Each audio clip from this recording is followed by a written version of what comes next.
Inter state borders भी खोले गए हैं कुछ रिस्ट्रिक्शंस के साथ। क्या निर्णय लिया गया है और कितना महत्वपूर्ण है टू रिवाइव द इकोनॉमी?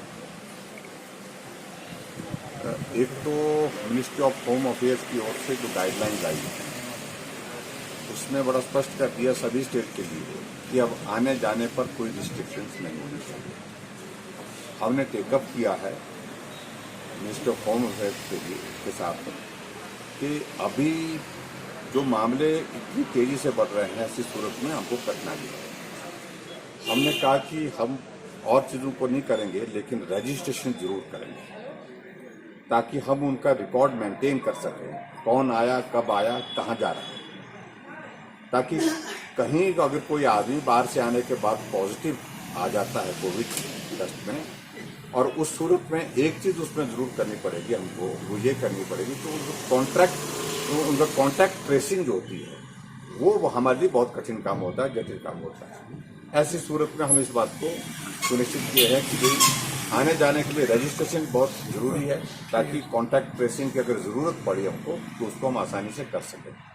और जहाँ तक टूरिज्म के लिए, टूरिज्म में हमने अभी तक उसको हम जारी करेंगे, एसओपी बनाने के लिए बोला है। उसमें 2-3 चीज़ों को लेकर के एक तो हमने ये कहा कि भाई आना है तो एक दिन के लिए 2 दिन के लिए एटलीस्ट मिनिमम 5-7 डेज का किसी ने आना है तो वो, और उसके बाद जो हमारे यहाँ से एसओपी के अंतर्गत जो हमारी गाइडलाइन जो उनको दी जाएंगी उसको वो फॉलो करें, नहीं तो मुश्किल फिर नहीं तो हम अलाउ नहीं करेंगे।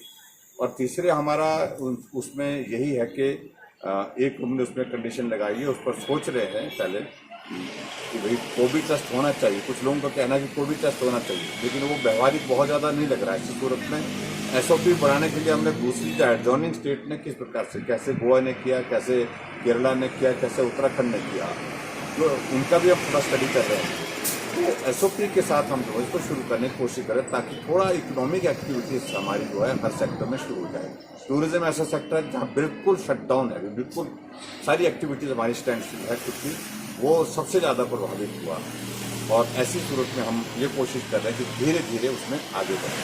वास्तविक रूप में प्रैक्टिकली कब चला सकता है? मुझे लगता है कि भाई एक हफ्ते के अंदर अंदर ये तो हम जल्दी 2-4 दिन में शुरू कर देंगे। एसओपी तो हमें 2 मंडे तक हम जारी कर देंगे और उसके बाद फिर आगे की व्यवस्था जो होगी उसको देखेंगे। ऐसी स्थिति में क्या अपील करेंगे those tourist who are interested to visit Himachal Pradesh? देखिए, टूरिस्ट हिमाचल आना चाहते हैं और हमको भी संपर्क कर रहे हैं कि हम आना चाहते हैं, रहना चाहते हैं कुछ दिन, क्योंकि कोविड का इम्पैक्ट जिन स्टेट्स में ज़्यादा है वो लोग ऐसे भी ऐसी इसमें जो है वो आना चाहते हैं। वैसे भी ये टूरिज्म का हमारा टूरिस्ट सीजन बहुत अच्छा है इस वक्त, मतलब ये टाइम के हिसाब से। ऐसे में मेरा सभी से यही निवेदन है कि जो भी हिमाचल प्रदेश में टूरिस्ट आना चाहता है एसओपी के मुताबिक और उसके साथ साथ में जो हमारी जो इंस्ट्रक्शन गाइडलाइंस उनका वो पालन करें, सोशल डिस्टेंसिंग मेंटेन करें, और सोशल डिस्टेंसिंग के साथ साथ में जो मास्क का इस्तेमाल करने के लिए बोला है और चीज़ों को लेकर के भी जितनी भी चीज़ें जो हमारी एसओपी के अंतर्गत होंगी उनका वो पालन करेंगे तो हमारी ओर से कॉपरेशन उसमें। कम्युनिटी ट्रांसमिशन ना हो उसको।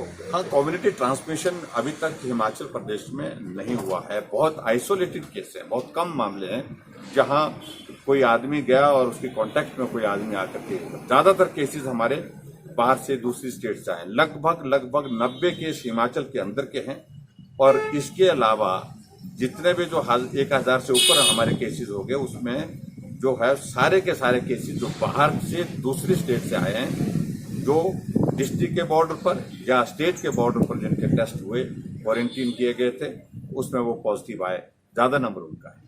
सर, आज डीसी एसपीज के साथ भी आपकी वीडियोस के साथ इंटरेक्शन हुई है, क्या डायरेक्शन? वो हमने आने वाले समय में एक ही बात को लेकर के जो हमारा पर्टिकुलरली जो लाभार्थी हैं, जो बेनिफिशरीज हैं, उनका लिस्ट मेंटेन कर हम उनके साथ इंटरेक्ट करना चाहते हैं, उनके साथ संपर्क करना चाहते हैं। तो हमने कहा कि 32 और 26 पंचायतों में सभी जगह इस बात की व्यवस्था करें।